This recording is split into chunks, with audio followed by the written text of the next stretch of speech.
Bonjour à toutes et à tous. Ravi de vous retrouver sur le plateau de APE, Agir pour l'environnement, la seule émission hebdomadaire sur l'ensemble de l'océan Indien, entièrement consacrée à l'environnement et à sa protection, bien évidemment. Aujourd'hui, on va parler de biodiversité et des tortues. Anne-Constance est avec nous. Bonjour. Bonjour Patrick. 5 espèces de tortues, si je ne dis pas de bêtises, à Mayotte. Oui. Et c'est important d'en parler parce qu'elles sont toutes menacées d'extinction par le braconnage d'une part, mais aussi par les pollutions, notamment celles au plastique. Et donc c'est important de pouvoir découvrir tous les acteurs qui se mobilisent pour les protéger. Et puis en parler, c'est déjà mieux les connaître. Allez, tout de suite, le sommaire de l'émission.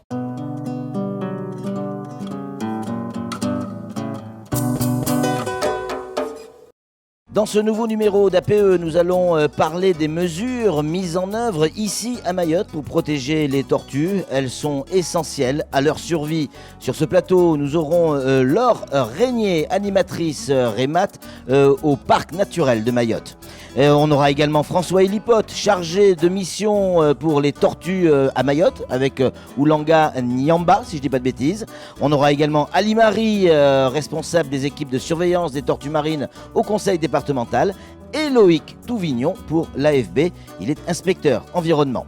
Nous parlerons du quotidien de celles et ceux qui consacrent une partie de leur énergie à la protection des tortues ici à Mayotte. Enfin, en fin d'émission, avec Anne-Constance Onguena, nous verrons avec quelques chiffres que le sujet est déterminant et que la préservation de l'environnement de Mayotte est de notre santé.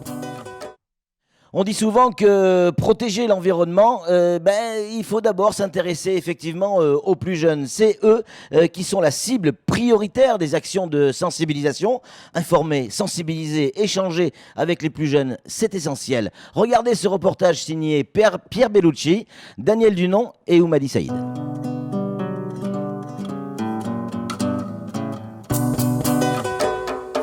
Les déchets, on les met où?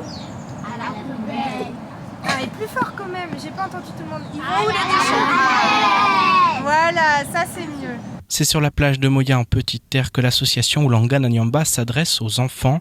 L'objectif est simple, faire de ses élèves de futurs professeurs en matière de protection des tortues marines. Mais on n'est pas sur du matraquage cérébral en leur disant « Oh, faut protéger ». Ce qu'on veut surtout, c'est qu'ils prennent conscience, et un grand nombre d'entre eux ont déjà pris conscience que c'est une valeur patrimoniale extraordinaire. Et on veut aussi, par l'intermédiaire du besoin de protéger les tortues marines, leur expliquer que il faut pas jeter les déchets par terre, parce qu'il faut protéger l'environnement des tortues marines. Il faut pas manger de la viande de tortue. Et puis on leur explique aussi que c'est les futurs ambassadeurs du lagon également, et donc ils peuvent à leur tour sensibiliser leurs collègues et leurs familles. En 2018, le REMAT, le réseau d'échouage mahorais de mammifères marins et de tortues marines, a recensé entre 400 et 500 tortues victimes de braconnage. Un chiffre alarmant, d'où l'importance de sensibiliser les jeunes générations. En effet, les enfants ne mettent pas longtemps pour comprendre les enjeux de la protection des espèces. On les a vus 2 fois, ces enfants, finalement. Il y en a quelques-uns qu'on a eu en périscolaire, et pourtant la réponse, elle est là, elle est claire, elle est nette. Il faut protéger les tortues marines, il faut jeter les déchets pas par terre, mais à la poubelle. Enfin, voilà. Donc ouais, il y a un impact en tout cas, ça c'est sûr. L'association Oulanga Nyamba ne s'adresse pas uniquement aux enfants. Elle a répondu à un appel à projet du parc naturel marin pour mener une action intitulée Les ambassadeurs du lagon dans les villages. Objectif, sensibiliser des adultes pouvant porter le message de l'association à l'ensemble de la population de l'île. Donc là par exemple, on a les services civiques qui sont régulièrement en contact avec les populations locales, et puis on touche aussi d'autres acteurs comme par exemple les médiateurs de la communauté de communes. On a sensibilisé aussi les services techniques. L'année prochaine, donc début d'année 2019, on va essayer d'être en contact avec un maximum d'associations de la communauté de communes de Petite Terre pour les sensibiliser eux aussi. L'objectif en fait c'est d'aller au contact d'un autre type de public. On échange souvent avec les scolaires en fait, mais on n'échange pas tant que ça avec le grand public. Des échanges qui permettent à ces nouveaux ambassadeurs de connaître les risques qui pèsent sur les tortues marines à Mayotte. Une formation enrichissante qui leur permet de prolonger le travail mené par l'association. La formation, pour moi, je l'ai trouvée super bien parce que ça, c'est notre environnement. On ne peut pas faire n'importe quoi, il faut le protéger. C'est ce qui fait partie qui rend Mayotte agréable. Les touristes viennent pour ça, pour les dauphins et tout. et ça serait pas agréable de voir des déchets, des sacs plastiques à la mer. Du coup, je suis venue là pour apprendre comment sensibiliser les gens dans l'environnement marin et comment bien protéger les tortues. Sur ce projet d'ambassadeur du lagon, Oulangana Nyamba travaille en partenariat avec l'intercommunalité de Petite Terre. D'autres communes doivent prochainement adhérer à la formation afin que tous les villages de Mayotte s'emparent de la protection de la mer et de toutes les espèces qu'elle abrite.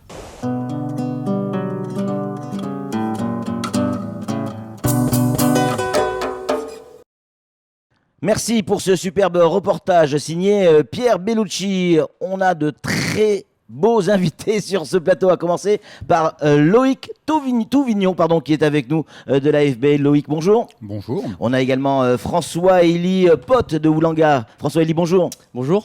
Et puis Ali-Marie, qu'on connaît bien sur Quasi du conseil départemental. Ali-Marie, bonjour. Bonjour. Et enfin, Laure Régnier du réseau EMAT, pour héberger du côté du parc national de Mayotte. Laure, bonjour. Bonjour. On va y arriver, c'est promis. Première question pour François-Élie. Comment protège-t-on les tortues à Mayotte d'une manière générale ? Alors d'abord, vous l'avez bien dit au début, pourquoi on les protège ? Parce que ce sont des espèces qui sont menacées, qui sont classées sur la liste rouge. Et en protégeant les tortues, on protège aussi la biodiversité, c'est-à-dire les habitats qui sont associés aux tortues. Donc c'est pas que les tortues.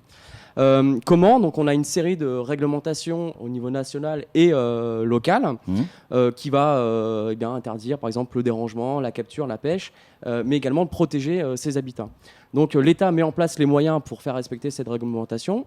Et il y a également une multitude d'acteurs sur Mayotte qui vont agir pour protéger les tortues sur la dissuasion, de la sensibilisation, de la police ou des études scientifiques. Laure Régnier, c'est quoi quand on dit le REMAT ? Alors on a l'impression que tout le monde est REMAT, déjà autour de cette table, mais ça veut dire quoi ? C'est quoi exactement ? Donc le REMAT, c'est le réseau échouage mahorais de tortues marines et de mammifères marins.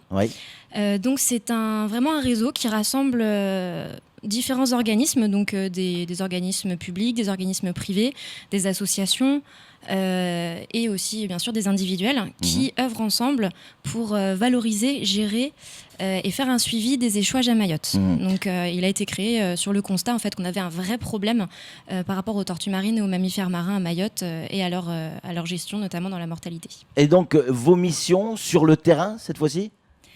Alors, on a 3 grands types de missions. Donc, sur le terrain, c'est quelque chose vraiment de fondamental dans le réseau. On va tout mettre en œuvre systématiquement dès qu'on nous signale un échouage, donc que l'animal soit mort ou vivant, pour donc dans un... Combien de temps ?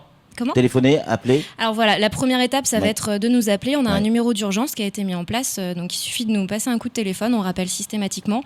Et on se déplace, on va tout mettre en œuvre pour sauver l'animal s'il est encore en vie, s'il est blessé par exemple.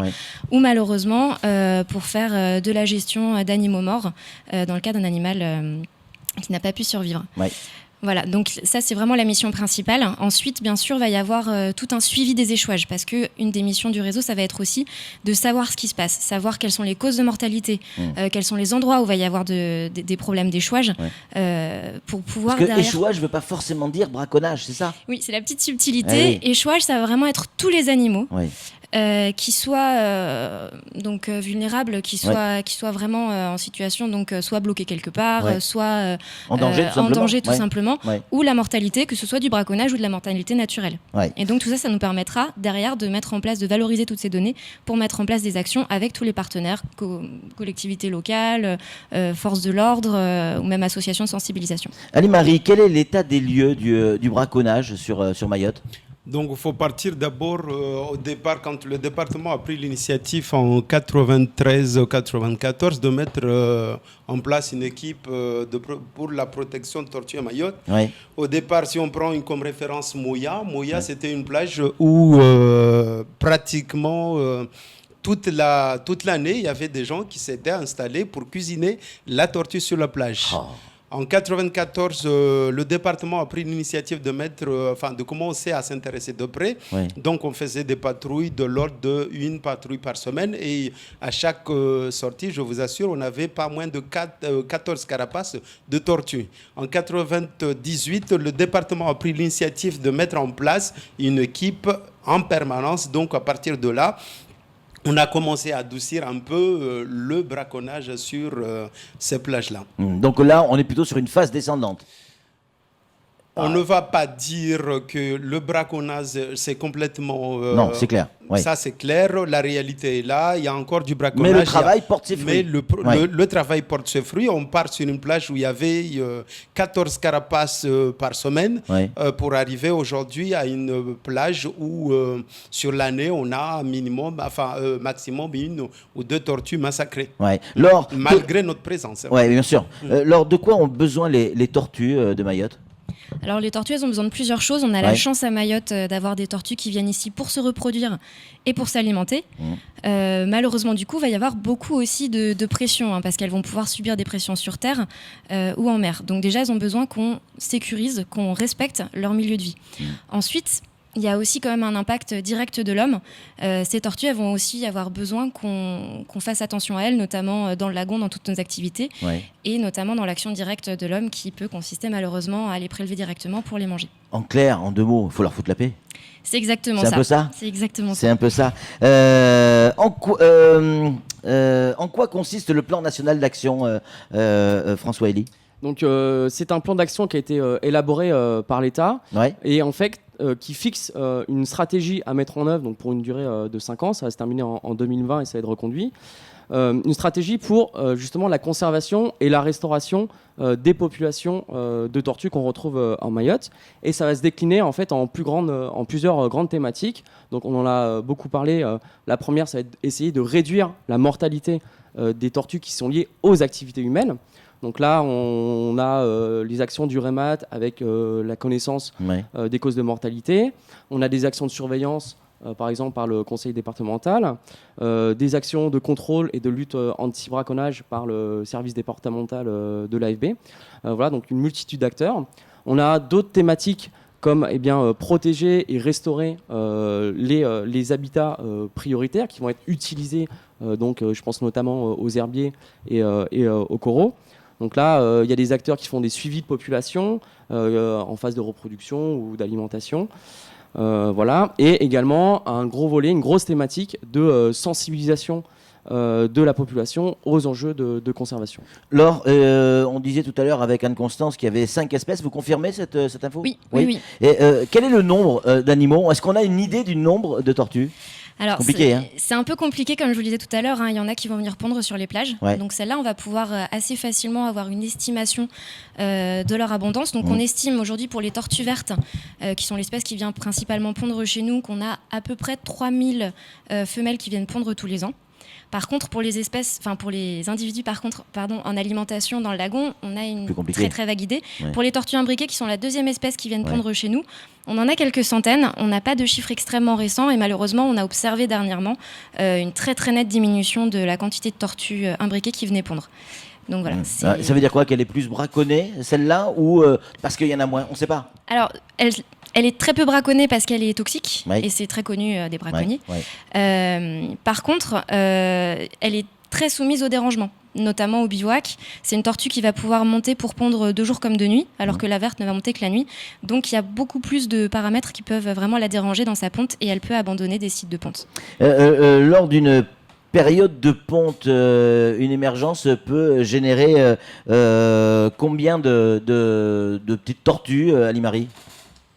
Donc on a fait des expériences à Sazilé, on a fait des analyses de nids, surtout à Sazilé, la grande bâche de Sazilé, où on s'est aperçu déjà qu'en moyenne, elles pondent environ 120 œufs. La durée d'incubation est de à peu près 68 à 115 jours.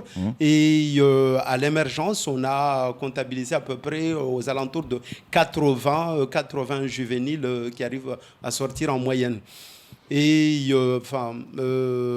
ça, c'est pour la verte.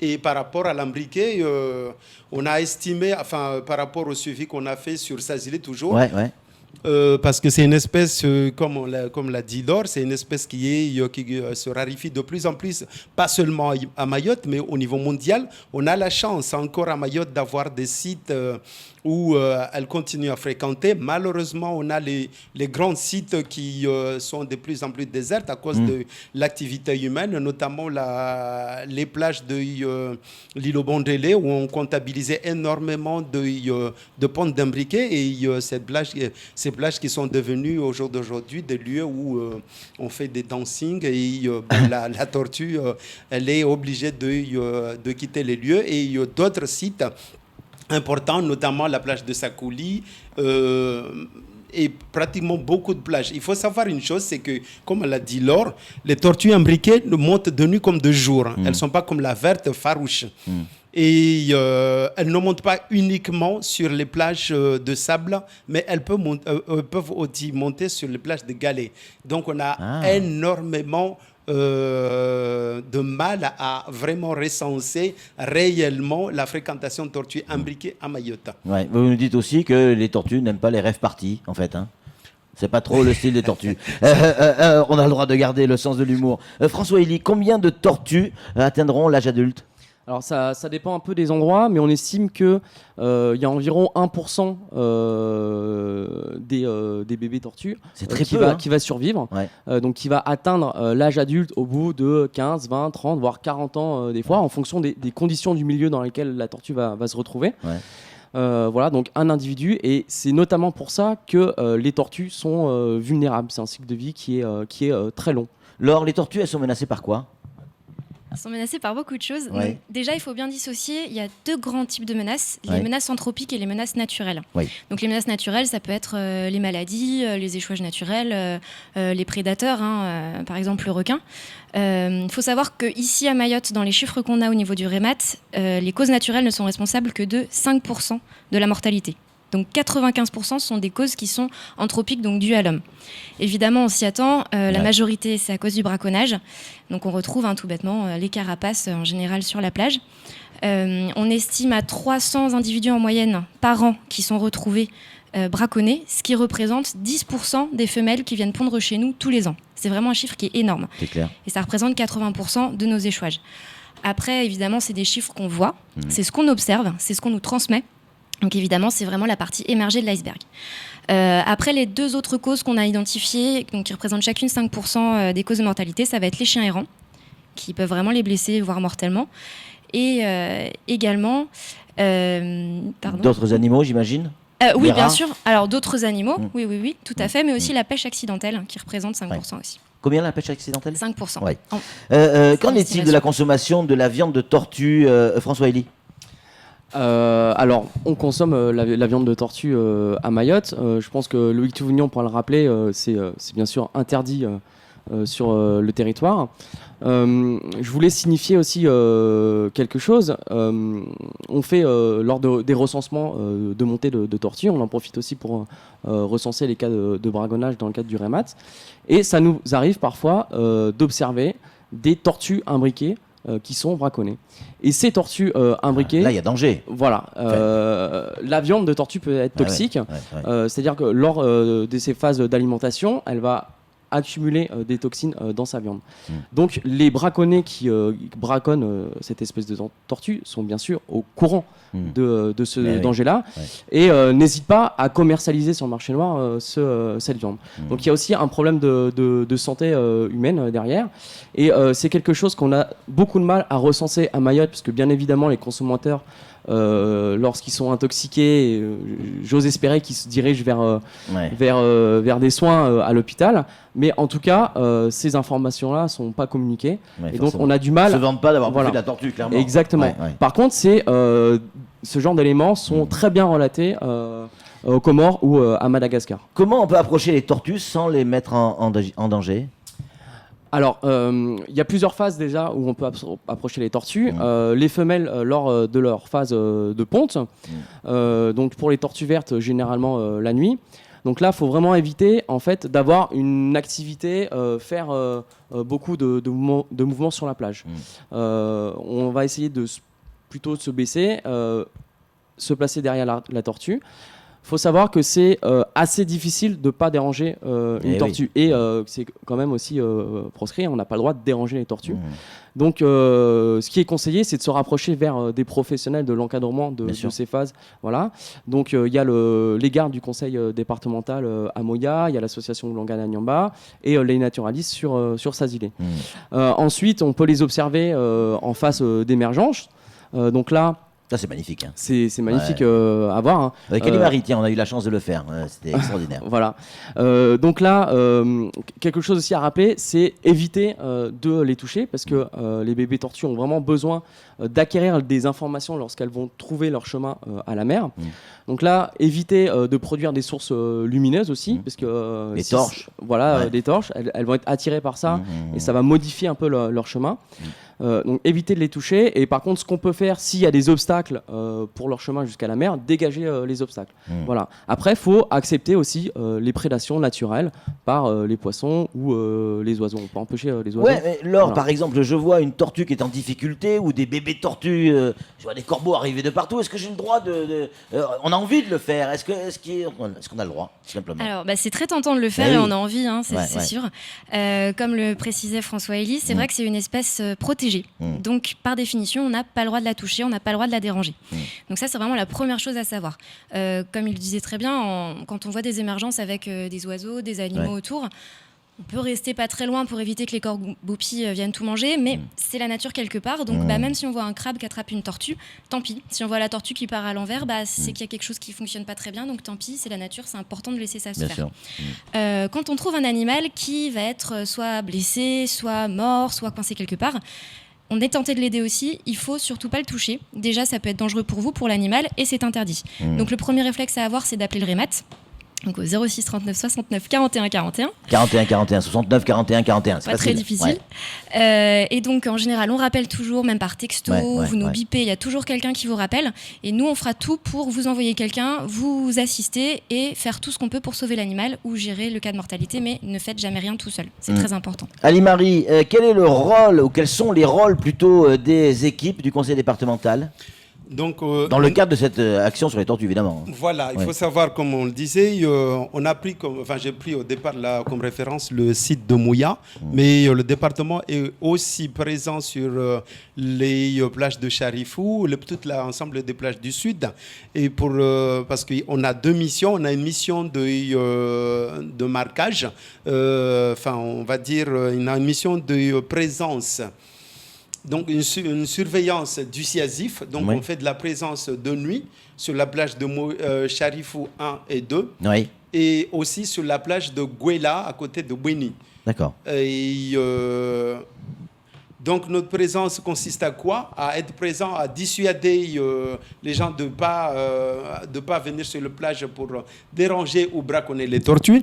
Ça, c'est une première des choses. On a une mission de connaissance, donc d'où le marquage, le suivi par le comptage de traces de jours.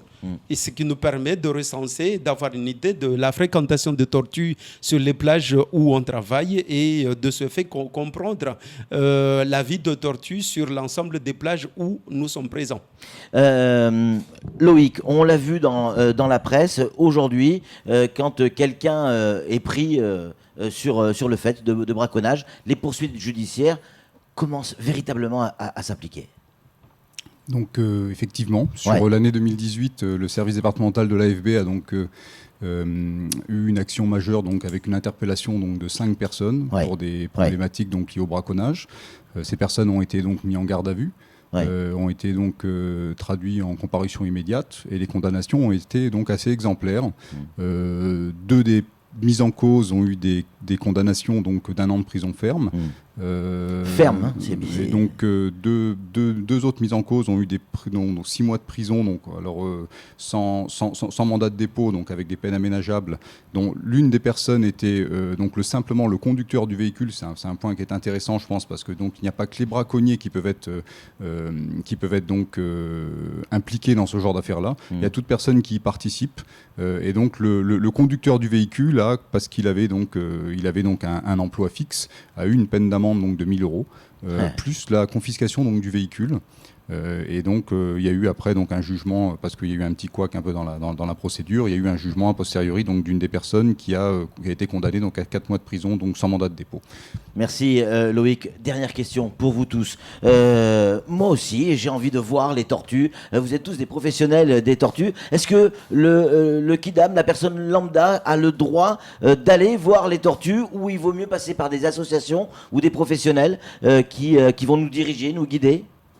Laure ou François Elie? Oui, comme je le disais, on a le droit d'aller voir les tortues. Par contre, on n'a pas le droit de les déranger. Et il faut vraiment une connaissance pour le faire. Et c'est vraiment conseillé d'aller se rapprocher vers des professionnels de l'encadrement. Eh bien, c'est ce qu'on va faire. On va y aller dès ce week-end, voir les tortues tous ensemble. En tout cas, merci beaucoup, Laure. Merci Ali-Marie. Merci Loïc. Merci François et Élie d'être venus sur ce plateau. Ça fait du bien de voir la tortue et de mettre en avant et mettre en lumière ceux qui les protègent, et pas forcément uniquement tout le temps le fruit du braconnage. Parce que pour 10 tortues existantes, il y en a 8 qui sont peut-être sauvées et 2 qui sont braconnées. Grosso modo, c'est ça, les chiffres? Pas loin, en tout cas on va dire ça. Nous on va se retrouver évidemment la semaine prochaine pour un nouveau numéro d'APE. Ça sera sur la même chaîne, à peu près à la même heure. D'ici là, soyez prudents. Ciao.